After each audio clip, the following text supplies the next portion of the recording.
Hello.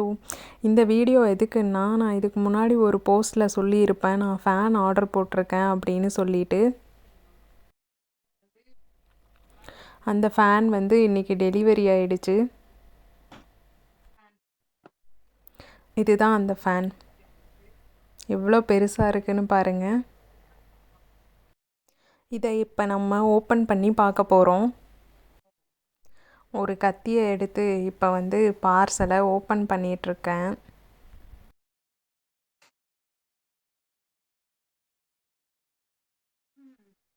Open பண்ணியாச்சு. இதுக்குள்ளே பார்த்தா எல்லாமே தனித்தனியாக கொடுத்துருக்காங்க. நம்ம தான் ஃபிட் பண்ணிக்கணும் போல். நான் அப்படியே ஃபிட் ஆகி வரும் அப்படின்னு நினச்சேன். முன்ன பின்ன நான் டேபிள் ஃபேன் நானாக வாங்கினதில்லை, எங்கள் வீட்டில் இருந்திருக்கு. ஆனால் அது வாங்கும் போது இப்படி தனித்தனியாக தான் வருமா அப்படிங்கிற மாதிரியே எனக்கு தெரியல. இப்போ இது பார்க்கும்போது ஆல்ரெடி ஃபிட் ஆகி வந்திருக்கோம், அதை எடுத்து அப்படியே மாட்டிடுவோன்னு நினச்சேன். இதை இப்படி தனித்தனியாக வந்தது அப்படியே ஒரு ஆச்சரியமாக இருந்தது. ஃபேனோட எல்லா பார்ட்ஸையும் ஒவ்வொன்றா அன்பார்சல் பண்ணி டேபிள் மேலே வச்சிட்ருந்தேன். ஒவ்வொரு பார்ட்டையும் தனித்தனியாக ஒரு பிளாஸ்டிக் கவரில் போட்டு கொடுத்துருந்தாங்க. ஒவ்வொன்றையாக பிரித்து எடுத்து வச்சிட்ருந்தேன்.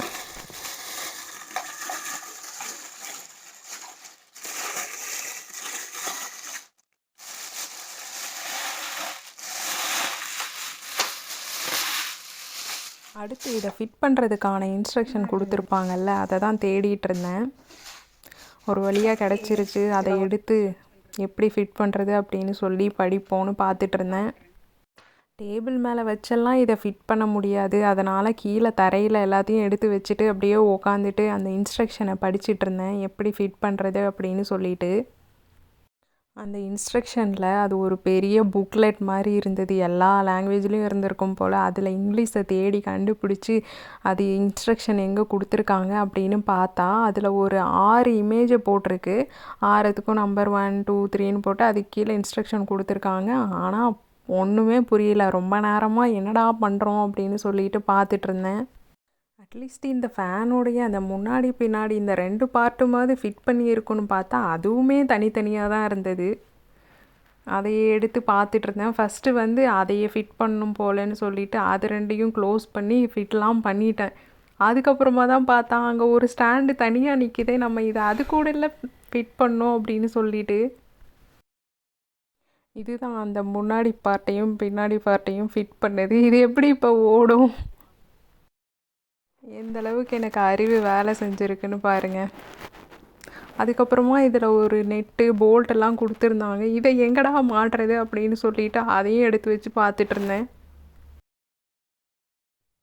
ரொம்ப நேரமாக இன்ஸ்ட்ரக்ஷன் படிக்கிறேனே தவிர என்ன பண்ணணும்னு விளங்கவே இல்லை. அந்த நெட்டு எதில் மாட்டணும் அப்படின்னு சொல்லிட்டு திருப்பி எடுத்து எடுத்து பார்த்துட்ருந்தேன்.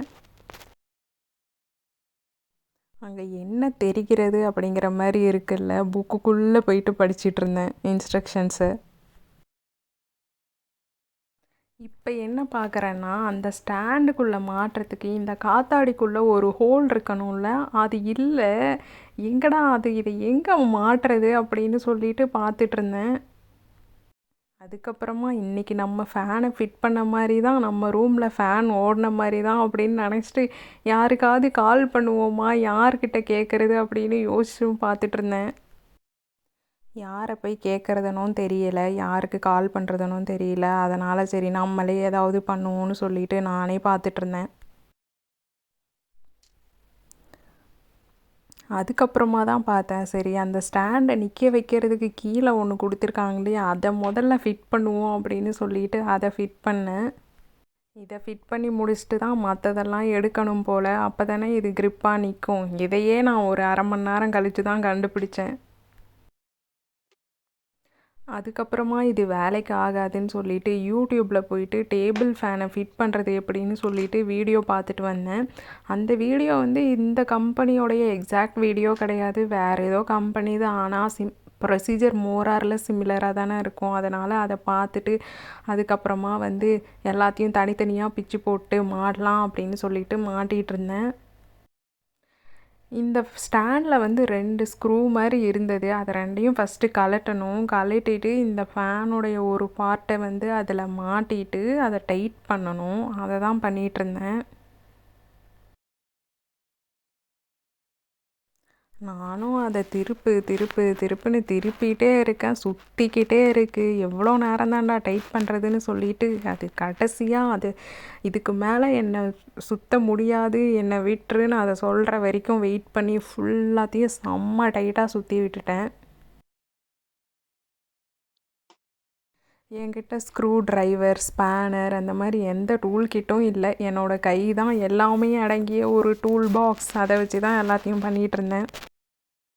இதையை டைட் பண்ணிவிட்டு அதுக்கப்புறமா வந்து இது ஆடாமல் அசையாமல் க்ரிப்பாக இருக்குதா அப்படின்னு சொல்லிட்டு டெஸ்ட் பண்ணிகிட்ருந்தேன். அதுக்கப்புறமா இந்த காத்தாடியை தனியாக பிச்சு வச்சுருந்தேன்ல, அதில் ஒரு ஹோல் இருக்கும்ல, அந்த ஹோலையே காணோம். அதை ஏதோ ஒன்றை வச்சு அடைச்சி வச்சுருந்தாங்க. அதை தனியாக பிக்கணும் போல். இதெல்லாம் அவன் அந்த இன்ஸ்ட்ரக்ஷனில் போடவே இல்லை. இந்த காத்தாடியை எப்படி மாட்டணும் அப்படின்னு சொல்லிட்டு நானாக தான் சரி அதை பிச்சு போட்டு அதில் மாட்டுவோன்னு சொல்லிட்டு அதை கழட்டுறதுக்கு ட்ரை பண்ணிகிட்டு இருந்தேன். அந்த நேரத்தில் டவுட் வேறு வந்துருச்சு. அதை தனியாக எடுக்கணுமா எடுக்கக்கூடாதுன்னு சொல்லிட்டு கடைசியில் அது தனியாக வந்துருச்சு. அப்புறம் தான் தெரிஞ்சது ஓகே அதை நம்ம ரிமூவ் பண்ணிவிட்டு அதுக்கப்புறமா அதில் கொண்டு போய் மாட்டணும்னு சொல்லிட்டு அதுக்கப்புறமா அது போய் அதில் மாட்டின உடனே ஒரே குஷியாயிடுச்சு. பரவாயில்லையே, நம்மளும் கண்டுபிடிச்சி அதை கொண்டு போய் அதில் மாட்டிட்டோம் அப்படின்னு சொல்லிட்டு. அதுக்கப்புறமா அந்த காத்தாடிக்கு மேலே இன்னொரு ஸ்க்ரூ ட்ரைவ் மாதிரி இருந்தது. அதை டைட் பண்ணுறதுக்கு அதையும் போட்டு டைட் பண்ணியாச்சு. இவ்வளோ ஃபிட் பண்ணதுக்குள்ளேயே ஒரே பெருமிதம் தான், பாதி ஃபிட் பண்ணிட்டோம் பரவாயில்ல அப்படின்னு சொல்லிட்டு. நிஜமாலுமே ஃபன்னாக இருந்தது. நம்மளா ஒரு விஷயத்த கற்றுக்கிட்டு பண்ணுறது, யாருடைய ஹெல்ப்பும் இல்லாமல். இந்த யூடியூபும் இந்த இன்டர்நெட்டும் இல்லைன்னா நம்ம பொழப்பு என்ன ஆகிறது? ஏதோ அது இருக்காங்காட்டிக்கும் யாருடைய உதவியும் இல்லாமல் நம்ம எல்லாத்தையும் தேடி கண்டுபிடிச்சு பண்ணுறோம். அதுக்கடுத்து இந்த காத்தாடியும் ஒழுங்காக ஃபிட்டாக இருக்கா, ஒழுங்காக சுற்றுதா அப்படின்னு சொல்லிட்டு டெஸ்ட் பண்ணி பார்த்து சூப்பராக இருந்துச்சு. இந்த பாதி ஃபிட் பண்ணுறதுக்குள்ளேயே இடுப்பு வலியே வந்துருச்சு. டயர்ட் ஆகிடுச்சு. ஏன்னா இது ஆஃபீஸ் முடிச்சுட்டு ஈவினிங் வந்து தான் பண்ணிகிட்ருந்தேன். அடுத்ததாக குட்டியாக இந்த வட்டமாக ஒன்று கொடுத்துருந்தாங்க. இதை என்ன பண்ணுறதுன்னு சொல்லிட்டு அதையும் யூடியூப்பில் தான் பார்த்துட்டு வந்தேன். இது அந்த ஃபேனுடைய ஃப்ரண்ட்டில் ஃபிட் பண்ணுற மாதிரி இருந்தது. இப்போ நான் காட்டுற மாதிரி இந்த மாதிரி சென்டரில் வச்சுட்டு அதுக்கு ஒரு நெட்டை போட்டு ஃபிட் பண்ணுற மாதிரி.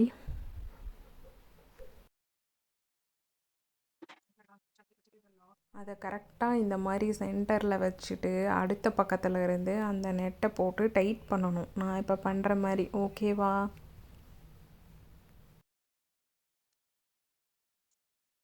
அதை போட்டு முடிச்சுட்டு அதை சும்மா ஆட்டி பார்த்தேன். கீழே விழுதா இல்லை கரெக்டாக நிற்குதா அப்படின்னு சொல்லிட்டு அது கரெக்டாக பர்ஃபெக்டாக ஃபிட் ஆகிடுச்சு.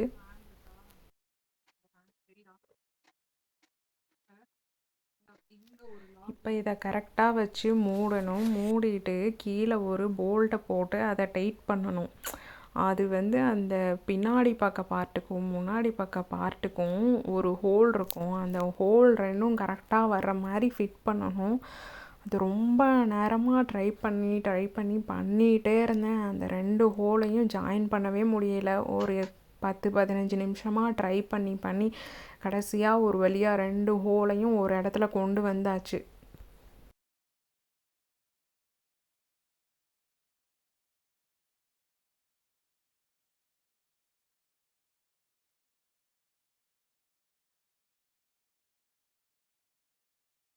அந்த ஹோலை 2ம் ஒரு இடத்துக்கு வந்ததுக்கப்புறம் மறுபடியும் இன்ஸ்ட்ரக்ஷனை பார்த்து அந்த இடத்துல தான் நெட்டை போடணுமான்னு சொல்லிட்டு அதையும் போடவும் ட்ரை பண்ணிகிட்டு இருந்தேன். அது ரொம்ப சின்னதாக இருந்ததுனால அதை போடவே முடியல. ரொம்ப கஷ்டப்பட்டு எப்படியோ போட்டாச்சு.